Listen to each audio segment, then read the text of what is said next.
This is the Lord's Day lesson for March 8th, 2026 here on Following Him, the Disciple Life. Are we turning the world upside down? In Acts 17, you have where Paul and Silas, they go into the synagogue, and Paul is using the scriptures to show that the gospel events had to happen, that Jesus had to suffer, that he had to rise from the dead, and come to this conclusion that Jesus, whom I preach to you, is the Christ. And you have a bunch that are persuaded, they're converted, but then you have the Jews that were not persuaded, they're envious, and they get some of the evil men from the marketplace, and they gather a mob, and they're causing an uproar, and they attacked the house of Jason and sought to bring them out to the people, but when they did not find them, they dragged Jason and some brethren to the rulers of the city, crying out, "These who have turned the world upside down have come here too." Now, it behooves a church that claims to belong to Christ, and the individuals that claim to follow Christ. Would such a thing be said of ourselves? When you look at early Christianity, it is threatening to the established order. Now, not through some sort of armed revolution. They're not the ones causing the riot. They're not the ones getting mobs together and putting the city in an uproar. That's not from the Christians. It's not Christians doing that sort of thing.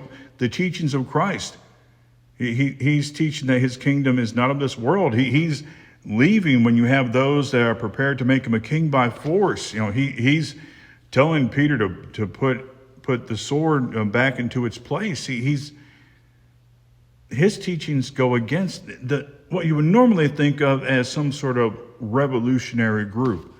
But make no mistake, they were and are. Christ's way is revolutionary. Those that view things solely from power, from the materialistic, which sadly, that's what had happened with some of the Jewish leaders, which is why we see what we do with their pushback against Jesus himself. But, it challenged the established order with the Jews. It challenged the established order among the Gentiles as well, with the paganism. That statement of Jesus about the gates of Hades will not prevail against his church.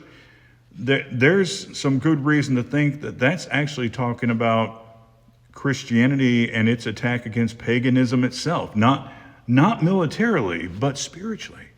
There was so much about it that sometimes was very upsetting to people. And too often these days, churches are trying to get along, instead of doing what they can to bring as many along as they can with them to an eternal home with Christ.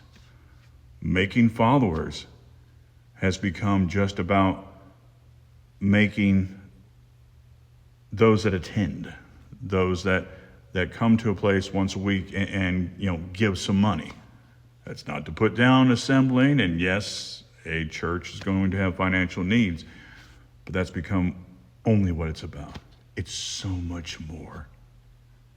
It turns the world upside down around it for the better and in oneself. When you're denying yourself, taking up your cross and following him. You have a good rest of the day. This is the Lord's Day. If for some reason you were not planning on worshiping with a group of true disciples, which Jesus defines as those that abide in his word, and you might need to be in his word to see the details of that. And if you have questions about that, by all means, reach out, send me a message. I'll do what I can to help. But today is a day to turn your schedule upside down. Disciples worship together on the Lord's Day, take the Lord's Supper, study together. You have a good rest of the day, and shalom.